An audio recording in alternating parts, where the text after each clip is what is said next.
نحمده ونصلي على رسوله الكريم أما بعد فأعوذ بالله من الشيطان الرجيم بسم الله الرحمن الرحيم وإذا ضربتم في الأرض فليس عليكم جناح أن تقصروا من الصلاة إن خفتم أن يفتنكم الذين كفروا إن الكافرين كانوا لكم عدوا مبينا وإذا كنت فيهم فأقمت لهم الصلاة فلتقم طائفة منهم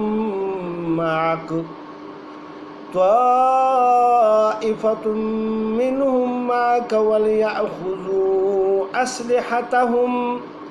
فإذا سجدوا فليكونوا من ورائكم ولتأت طائفة أخرى لم يصلوا فليصلوا معك وليأخذوا حذرهم وأسلحتهم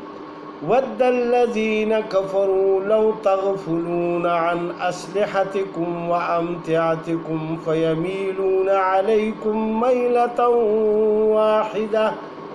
ولا جناح عليكم إن كان بكم أذى من مطر أو كنتم مرضى أن تضعوا أسلحتكم وخذوا حذركم إن الله أعد للكافرين عذابا مهينا صدق الله العظيم. یہ السلام علیکم ورحمۃ اللہ، یہ سورہ نساء کی آیت نمبر 101 سے انشاءاللہ آج ہم شروع کریں گے. جہاں تک اللہ چاہیں گے اس تک ہم اس کا ترجمہ اور تفسیر بیان کریں گے. اللہ سبحانہ و تعالیٰ مجھے صحیح بیان کرنے اور پھر عمل کی توفیق عطا فرمائے اور آپ کو بھی. اس سے پہلے اللہ پاک نے ہجرت کے بارے میں بیان فرما دیا اور اب اللہ سبحانہ و تعالیٰ قصر کی نماز کے بارے میں ذکر فرما رہے ہیں. اور اس سے پتہ چلتا ہے کہ نماز کتنی ضروری ہے ادا کرنا، کہ اگر نماز جنگ کے وقت کافروں کے سامنے معاف نہیں ہے تو جب کہ ہم کام کاج میں مشغول ہوں یا ایسے گھر میں لیٹے ہوئے ہوں یا گرمی یا سردی کی وجہ سے کیسے پھر اس کو قضا کر سکتے ہیں یا کوئی اور بہانے سے. لہٰذا اس لیے اس کی تاکید کی گئی اور رسول پاک صلی اللہ علیہ وسلم نے صحابہ کے ہمراہ اس کو ادا فرمایا. اور پھر اس کے بعد قصر کی نماز اور جو جہاد میں اللہ سبحانہ و تعالیٰ کے لیے جو جہاد کرتے ہیں اس میں جانے کے دوران اگر کوئی وقت نماز کا آ جائے تو اس کے بارے میں حکم فرمایا ہے. اللہ سبحانہ و تعالیٰ فرماتے ہیں وَإِذَا ضَرَبْتُمْ فِي الْأَرْضِ، اور جب تم سفر کرو ملک میں، فَلَيْسَ عَلَيْكُمْ جُنَاحٌ، تو تم پر گناہ نہیں، أَن تَقْصُرُوا، کہ کچھ کم کرو، مِنَ الصَّلَاةِ، نماز میں سے، إِنْ خِفْتُمْ أَن يَفْتِنَكُمُ الَّذِينَ كَفَرُوا، اگر تم کو ڈر ہو کہ ستائیں گے تم کو کافر لوگ. ان الکافرین کانوا لکم عدوا مبینا، البتہ کافر تمہارے شدید دشمن ہیں. وہ تو دشمن ہیں اور وہ تو تمہیں ہر حالت میں نقصان پہنچانے کی کوشش کرتے ہیں. تو اس کا خیال رکھتے ہوئے اللہ سبحانہ و تعالیٰ نے فرمایا کہ جب تم سفر میں ہو یا اللہ کے راستہ میں ہو تو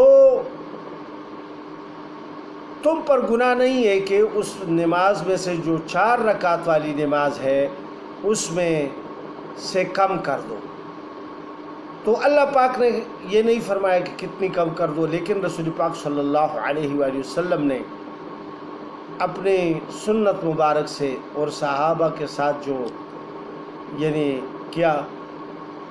اور نماز ادا کی، اس میں 4 رکعت والی نماز کو 2 رکعت پڑھ لی تھی۔ تو اس کے بارے میں اللہ پاک نے فرما دیا کہ اگر تم سفر میں جا رہے ہو یا جہاد میں ہو تو پھر 2 رکعت پڑھ لیا کرو 4 رکعت والی نماز کو۔ اب سفرانہ نماز کن کن حالتوں میں اور کتنے فاصلے میں آدمی ہو تو وہ اس کے لیے جائز ہو جاتا ہے۔ علماء نے 48 میل تقریباً 78-80 کلومیٹر جو بنتے ہیں، اتنا دور مسافت پر آدمی کوئی جائے تو اس پر پھر مسافر سفرانہ نماز ہوگا۔ اس کے علاوہ اس کی مقدار اور 15 دن سے کم کا ہو، 15 دن سے زیادہ ارادہ اگر ہوگا تو پھر وہ پوری نماز وہاں جا کر پڑھے گا، اور 15 دن سے کم اس پہ جو ہے وہ سفرانہ نماز لاگو ہوگا۔ اور مقدار سفر کی جو پرانے زمانے کی تھی اس کے مطابق مقرر کی گئی ہے 48 میل یا 78-80 کلومیٹر۔ تو اس طرح یہ سفرانہ نماز اگر آدمی اتنا سفر اب بھی کرے تو پھر وہ اللہ کی نعمت کو نہ ٹکرائے اور وہ سفرانہ نماز ادا کرے جہاں پر بھی جائے، اور 15 دن کی نیت یا 15 دن سے کم کی نیت ہو تو پھر وہ سفرانہ نماز ادا کر لیا کرے۔ پھر اللہ سبحانہ و تعالیٰ آگے فرماتے ہیں وَإِذَا كُنْتَ فِيهِمْ، اور جب آپ ان میں موجود ہو، فَأَقَمْتَ لَهُمُ الصَّلَاةَ، پھر نماز میں کھڑا کریں، فَلْتَقُمْ طَائِفَةٌ مِّنْهُمْ مَعَكَ، تو چاہیے کہ ایک جماعت ان کی کڑی ہو تیرے ساتھ، وَلْيَأْخُذُوا أَسْلِحَتَهُمْ، اور ساتھ لے اپنے ہتھیار کو بھی، فَإِذَا سَجَدُوا، پھر جب یہ سجدہ کرے ایک رکعت پڑھ لے، فَلْيَكُونُوا مِنْ وَرَائِكُمْ، تو ہٹ جائے تیرے پاس سے۔ یہ اللہ سبحانہ و تعالیٰ طریقہ بتا رہے ہیں کہ رسول پاک صلی اللہ علیہ وسلم کو فرما رہے ہیں کہ جب آپ ان میں موجود ہوں تو نماز کا وقت آ جائے تو ان کو 2 گروپوں میں تقسیم کر دے۔ ایک گروپ جو ہے وہ آ کر آپ کے ساتھ نماز پڑھے گا، اور وہ گروپ جب سجدہ کر لے ایک رکعت پوری کر لے تو دوسری وہ رکعت اپنے مورچے میں ادا کریں گے، وہ جائیں گے، پھر وہ دوسرے لوگ جو دوسرا گروپ ہے، دوسری جماعت ہے، وہ آئے گی اور پھر رسول پاک صلی اللہ علیہ وآلہ وسلم کے پیچھے نماز پڑھے گی۔ وَلْتَأْتِ طَائِفَةٌ أُخْرَى، اس کے بارے میں اب ذکر ہے دوسری جماعت کے بارے میں، اور آئے دوسری جماعت لم یصلوا، جس نے نماز نہیں پڑھی، فَلْيُصَلُّوا مَعَكَ، بس وہ نماز پڑھے تیرے ساتھ، وَلْيَأْخُذُوا حِذْرَهُمْ، اور ساتھ لے اپنا بچاؤ، وَأَسْلِحَتَهُمْ، اور ہتھیار، وَدَّ الَّذِينَ، کیونکہ کافر، الَّذِينَ كَفَرُوا، جو لوگ کافر ہیں وہ تو چاہتے ہیں، لَوْ تَغْفُلُونَ عَنْ أَسْلِحَتِكُمْ، کسی طرح تم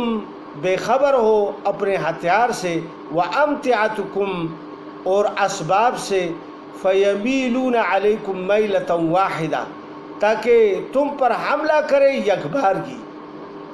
کافر تو اس طاق میں پڑے ہوئے ہیں کہ وہ چاہتے ہیں کہ یہ کسی وقت بھی غافل ہو جائے تو ان پر حملہ کیا جائے۔ اور یہ واقعہ بھی ہوا تھا کہ جس وقت خالد بن ولید رضی اللہ تعالیٰ عنہ ابھی مسلمان نہیں ہوئے تھے، تو اس کو یہ پتہ تھا کہ یہ جو مسلمان ہیں یہ جب نماز پڑھتے ہیں تو اس وقت یہ جب نماز پڑھنے لگے اور نماز کے لیے کھڑے ہو جائے تو ان پر یکبارگی یعنی حملہ کریں گے اور پھر ان کو بس ختم کر دیں گے اور اس کا مال و اسباب بھی لوٹ کر دیں گے اور ان کو شہید کر ڈالیں گے۔ اس کی یہ نیت تھی اور وہ اس طاق میں بیٹھا ہوا تھا۔ اللہ سبحانہ وتعالیٰ نے یہ آیت نازل فرما دی۔ پھر رسول پاک صلی اللہ علیہ وسلم نے مسلمانوں کو 2 گروپ میں تقسیم فرمایا، اور ایک گروپ نے آ کر یعنی نماز پڑھ لی 1 رکعت اور پھر واپس جا کر دشمن کے سامنے کھڑے ہو گئے، اور پھر وہ دوسرا گروپ آ گیا، دوسری جماعت آ گئی، وہ رسول پاک صلی اللہ علیہ وسلم کے ساتھ نماز انہوں نے بھی پڑھی اور پھر وہ دوبارہ اپنی جگہوں پر چلے گئے۔ تو وہ حیران ہو گیا کہ یہ آج تو انہوں نے عجیب معاملہ کیا ہے، لیکن اللہ سبحانہ وتعالیٰ تو ہر ایک چیز سے باخبر ہے، اور اپنے رسول کو اور مسلمانوں کو یعنی کفار کی ہر قسم کی چالوں سے بچایا، اور یہ حکم اب قیامت تک ہے۔ تو رسول پاک صلی اللہ علیہ وآلہ وسلم کی حیات تک تو یہ بات تھی کہ وہ جب یعنی ایک غزوے میں موجود ہوں تو اس میں تو یہ ہے کہ وہ 1 رکعت اس طرح پڑھ لے، لیکن اگر کوئی ایسا موقع ہو کہ ایک جہاد کا موقع ہو اور مسلمان ہو تو اس میں الگ الگ جماعتیں بھی وہ پڑھ سکتے ہیں کہ وہ آپس میں مشورہ کر لے کہ یعنی کچھ لوگ پہلے نماز پڑھ لے اور پھر جب وہ پڑھ چکے تو پھر اس کے بعد دوسرے لوگ جو ہے وہ نماز پڑھ لے،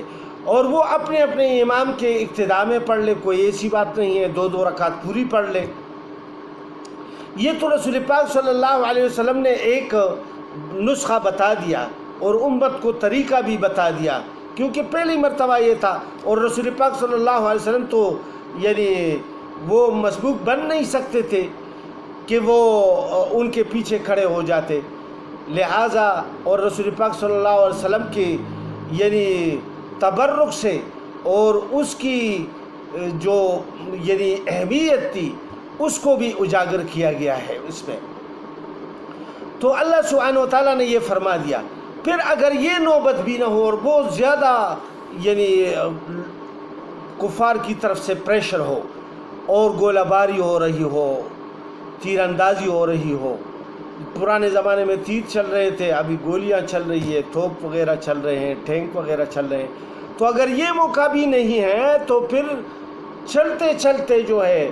وہ یا اپنے مورچوں میں اکیلے نماز پڑھ لے۔ اگر یہ موقع بھی نہیں تو چلتے چلتے ہوئے نماز کا وقت آ گیا تو نماز کی نیت کر لے، قبلے کی طرف منہ کر کے، پھر جس طرف آپ نے جانا ہے اسی طرف جائیں اور نماز پڑھتے جائیں۔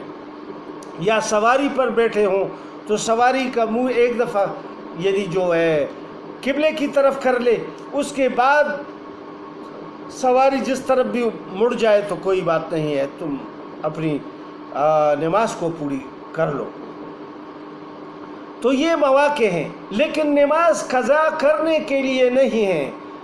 یہ جو ہم آج معمولی سے بہانوں سے جو نماز قضا کرتے ہیں یہ بہت بری بات ہے۔ اسی لیے نماز کو قائم رکھنا ہے، اور جب تک نماز پہ سارے مسلمان نہیں آتے تو اس وقت تک یہ یعنی پورے کے پورے ایمان میں بھی داخل نہیں ہو سکتے، اور دوسری بات یہ کہ یہ کفار پر غلبہ بھی نہیں پا سکتے۔ اسی لیے سب مسلمانوں کو مسلمان ہو اور وہ نماز نہ پڑھے یا 2 نمازوں کو ایک وقت میں پڑھے۔ ابن عباس رضی اللہ تعالیٰ عنہ سے مروی ہے، وہ فرماتے ہیں مفہوم حدیث شریف کا اس طرح ہے کہ فرماتے ہیں کہ ایک مسلمان اگر 2 نمازوں کو ایک وقت بلا عذر پڑھ لے تو